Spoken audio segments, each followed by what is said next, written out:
Hello and welcome to this week's edition of Newsgram.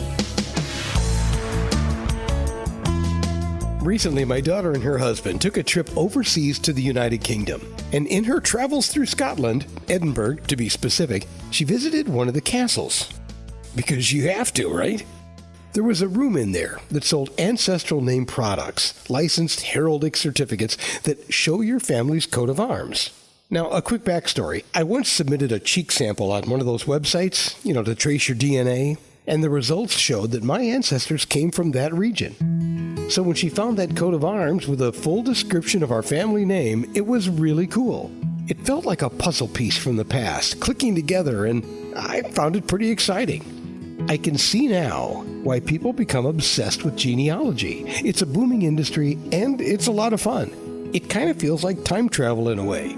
But this is going to seem pretty deep, but there's more to it than meets the eye. There's an inner peace that comes from knowing who you are and where you came from. How do we go from all of the hate and the anger and the fear that we're exposed to daily into achieving an inner peace?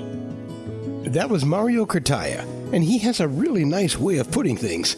Inner peace begins with an understanding of who you are and where you came from. Coming to terms with who you really are, and then trying to find that peace within us that we all need so much. In an effort to reclaim his forgotten Cuban childhood and his original identity, he did some digging into his own past. The results are in his new book, Journey Back into the Vault, in search of my faded Cuban childhood footprints. When he was 9 years old, he was forced to flee his home country with his parents and older brother in a pretty dramatic way.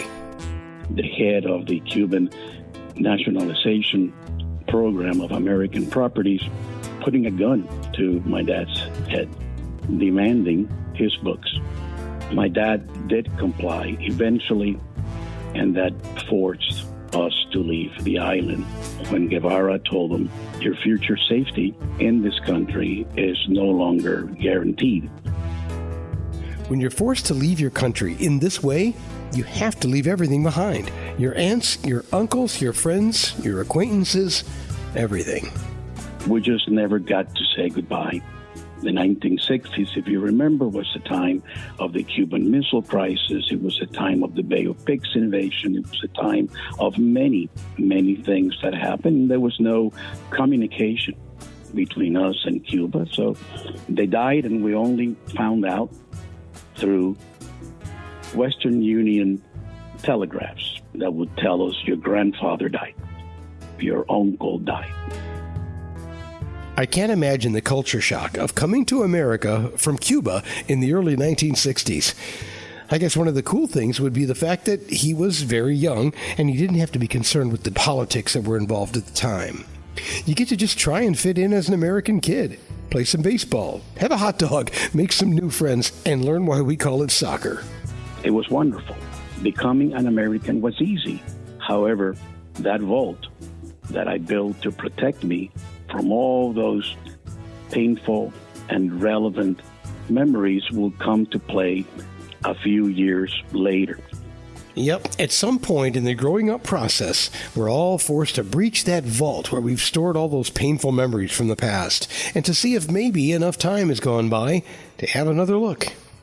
For some of us, it happens naturally. And for others, you have to crack open your own unconscious vault and retrieve the buried memories to better examine them with the wisdom that comes from growing older.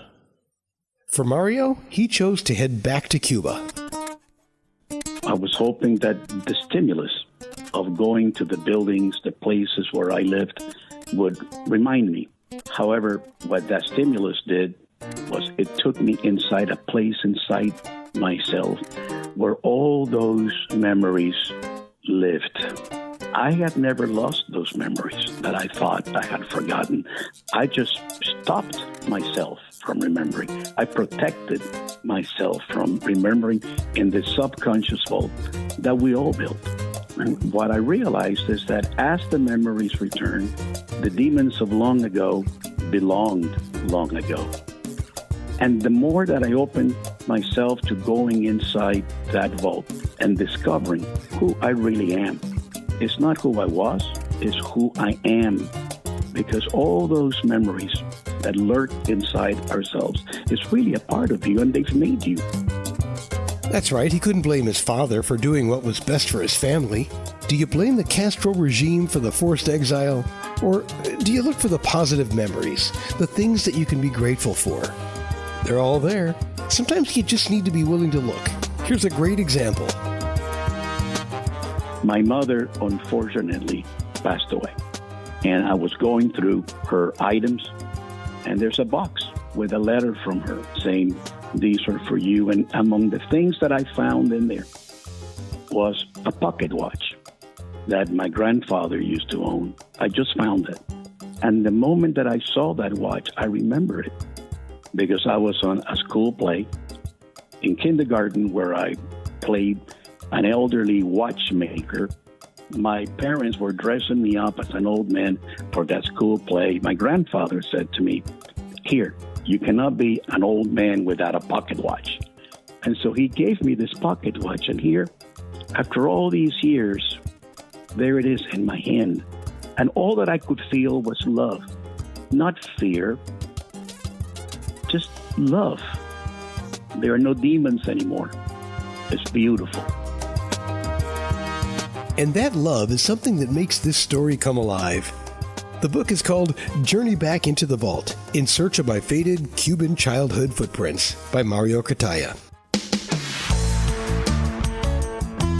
Download a copy from Amazon.com or BarnesandNoble.com and see if it inspires you to open up your own emotional vault. Who knows? You might find it to be therapeutic. And that will do it for this edition of Newsgram from WebTalkRadio.com.